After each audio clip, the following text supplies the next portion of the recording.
السلام علیکم، آپ دیکھ رہے ہیں آئی کے نیوز۔ اگر آپ ہمارے چینل پہ ابھی نئے ہیں تو اس کو سبسکرائب کریں۔ پینٹاگون نے اعلان کیا ہے کہ امریکہ نے عراق اور شام میں ایران کی حمایت یافتہ ملیشیا کے خلاف فضائی حملے کیے ہیں۔ ایک بیان میں کہا گیا ہے کہ امریکی فوج پر اس ملیشیا کے ڈرون حملوں کے جواب میں آپریشنل اور ہتھیار ذخیرہ کرنے والی سہولیات کو نشانہ بنایا گیا ہے۔ پینٹاگون کا کہنا ہے کہ صدر بائیڈن یہ واضح کرتے آئے ہیں کہ وہ امریکی افواج کی حفاظت کے لیے اقدامات کریں گے۔ جو بائیڈن کے اقتدار سنبھالنے کے بعد سے ایران کی حمایت یافتہ ملیشیا کے خلاف فضائی حملوں کا یہ دوسرا دور ہے۔ عراق میں مقیم امریکی افواج حالیہ مہینوں میں ڈرون حملوں سے متعدد بار نشانہ بنی ہے۔ ایران نے ان ڈرون حملوں میں کسی بھی طرح سے ملوث ہونے کی تردید کی ہے۔ تقریباً 2500 امریکی فوجی بین الاقوامی اتحاد کے ایک حصے کے طور پر عراق میں موجود ہیں۔ یہ افواج شدت پسند تنظیم نام نہاد دولت اسلامیہ کے خلاف برسر پیروکار ہیں۔ پینٹاگون کے بیان کے مطابق ان فضائی حملوں کے دوران شام میں 2 اور عراق میں 1 ہدف کو نشانہ بنایا گیا۔ یہ سہولیات ایران کی حمایت یافتہ ملیشیا گروہ بشمول کاتب حزب اللہ اور کاتب سید الشہداء استعمال کرتے تھے۔ کاتب حزب اللہ کو ایک دہشت گرد تنظیم کے طور پر نامزد کیا گیا ہے۔ امریکہ نے یہ حملے اپنے دفاع میں کیے ہیں اور ضروری مناسب اور جان بوجھ کر کی گئی اس کارروائی کا مقصد اضافی خطرے کو محدود کرنے کے علاوہ ایک واضح اور غیر جانبدار پیغام بھیجنا تھا۔ جو بائیڈن کے اقتدار سنبھالنے کے بعد سے ایران کی حمایت یافتہ ملیشیا کے خلاف فضائی حملوں کا یہ دوسرا دور ہے۔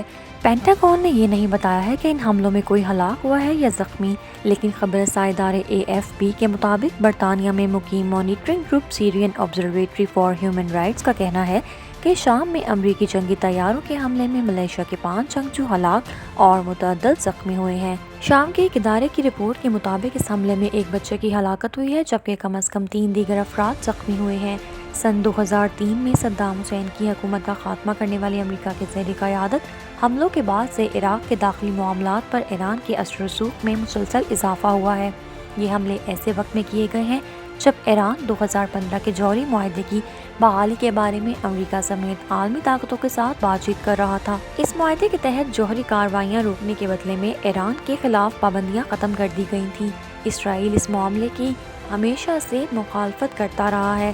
اسرائیل سمیت کچھ ممالک کا خیال ہے کہ ایران جوہری بم بنانے کی کوشش کر رہا ہے، جس کی ایران تردید کرتا ہے۔ سابق امریکی صدر ڈونلڈ ٹرمپ نے سن 2018 میں اس معاہدے کو یک طرفہ طور پر ختم کر کے ایران پر دوبارہ جوہری پابندیاں عائد کر دی تھیں۔ ٹرمپ تہران کے جوہری منصوبے کو مزید محدود کرنا چاہتے تھے اور اس کی جانب سے بیلسٹک میزائل کے منصوبے کو بھی روکنا چاہتے تھے۔ ایران نے اس سے انکار کر دیا تھا۔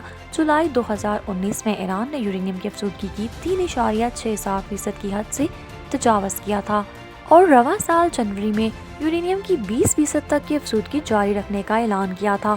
ہتھیاروں کے لیے یورینیم کا 90% خالص ہونا ضروری ہوتا ہے۔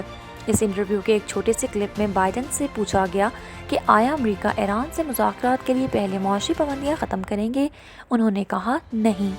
اتوار کو ایران کے سرکاری ذرائع ابلاغ پر نشر ہونے والے اپنے بیان کے مطابق علی خامنہئی نے کہا ہے کہ ایران صرف اس صورت میں معاہدے پر واپس آئے گا کہ اگر امریکہ تمام پابندیوں کو ختم کرتا ہے۔